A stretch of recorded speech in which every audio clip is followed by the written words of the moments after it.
Welcome to the Trump Breaking News Network, your daily source for up-to-the-minute Trump news. Join us today and every day. Here's today's news. This is TBNN. Donald Trump's historical ignorance reveals a great truth. The party of Lincoln has become the party of Jefferson Davis.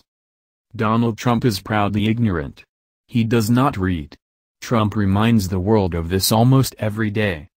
During an interview with the Washington Examiner's Salena Zito on Sunday, Trump made a now infamous observation. "I mean, had Andrew Jackson been a little later, you wouldn't have had the Civil War. He was a very tough person, but he had a big heart. And he was really angry that he saw what was happening with regard to the Civil War. He said, there's no reason for this. People don't realize, the Civil War, if you think about it, why? People don't ask that question, but why was there the Civil War? Why could that one not have been worked out?" As leading historians have pointed out, Donald Trump's understanding of the causes of the American Civil War is pathetic. To wit, Trump's errors are many. Andrew Jackson died in 1845, 16 years before that national conflagration. He would not have been able to stop it. As Abraham Lincoln pointed out in 1858, slavery represented an existential crisis for American society and would demand a type of second founding to correct it. Andrew Jackson owned at least 150 black people as human property. He was quite literally the last American president to be a slave driver. Historians Ned and Constance Sublette detail this in their magisterial book The American Slave Coast.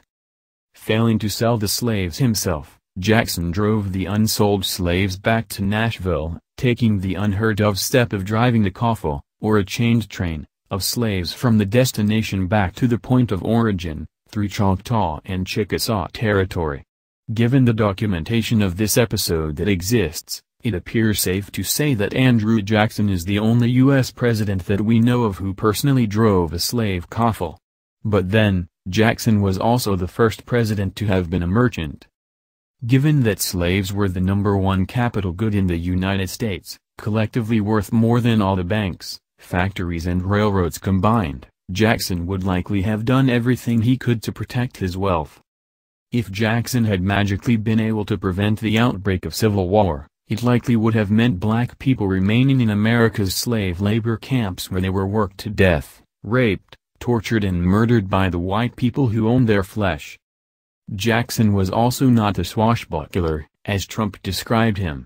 Jackson ordered horrific violence against black and First Nations people in Florida and also conducted a campaign of mass murder and ethnic cleansing in the American West against people of color in order to free up land for slavery. Ultimately, Donald Trump is a reality TV show character and con artist turned president of the United States. He is neither smart enough nor possessed of the intellectual curiosity necessary to seriously evaluate counterfactuals in American history. It is extremely unlikely, bordering on the impossible, that there are copies of books by Eric Foner, David Blight, David McCulloch, Stephen Hahn, Edmund Morgan, Daniel Howe, John Hope Franklin, David Williams, Thomas Holt or even the speculative historical fiction writer Harry Turtledove on Trump's bookshelf or near his bedside. The more important concern is what do Trump's statements about Andrew Jackson, the Civil War and American history more generally signal about his political worldview? Where do these beliefs come from?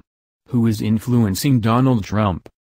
Donald Trump's inner circle consists of white supremacists, neo-Nazi sympathizers, and white ethno-nationalists such as Steve Bannon, Sebastian Gorka, Stephen Miller, Attorney General Jeff Sessions, and Michael Anton. Collectively they embrace a racist ideology that considers white civilization to be under siege by non-whites and Muslims. Trump's cadre believes that white people in America, and Europe, are oppressed and threatened. To free white people means that they, especially white Christian heterosexual men, must be elevated above all others. Andrew Jackson, who expanded voting to all white men in order to expand the ties of whiteness and reinforce the white hair and folk republic, is a perfect symbol for today's right-wing white identity politics. Consequently, it is no coincidence that the conservative media, and unfortunately too many voices among the so-called liberal media as well, consistently refers to Trump as a populist Andrew Jackson-like figure.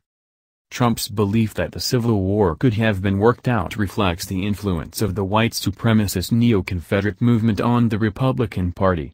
Neo-Confederates believe the Civil War was forced on the South and that states' rights deemed that whites could and should own black people as slaves.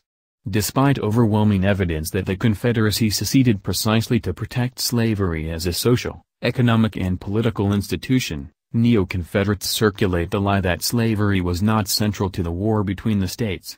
Unfortunately, through extremist groups such as the Tea Party as well as educational initiatives funded by the Koch brothers, such historical fictions are being written into the textbooks used by America's public and private schools. There is also a high degree of overlap between neo-Confederates, neo-Nazis and other white hate groups such as the Ku Klux Klan. Thus, it is no coincidence that President Trump and his administration have engaged in Holocaust denialism, whereby they have attempted to minimize the evils of Hitler and the violence suffered by the Jewish people.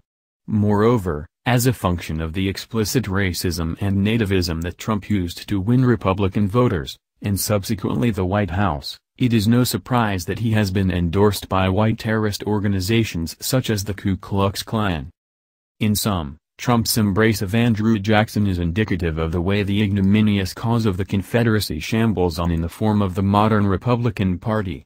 In response to the victories of the decades-long Black freedom struggle, during the 1960s the Republicans fully embraced white racism in the form of Pat Buchanan's Southern strategy.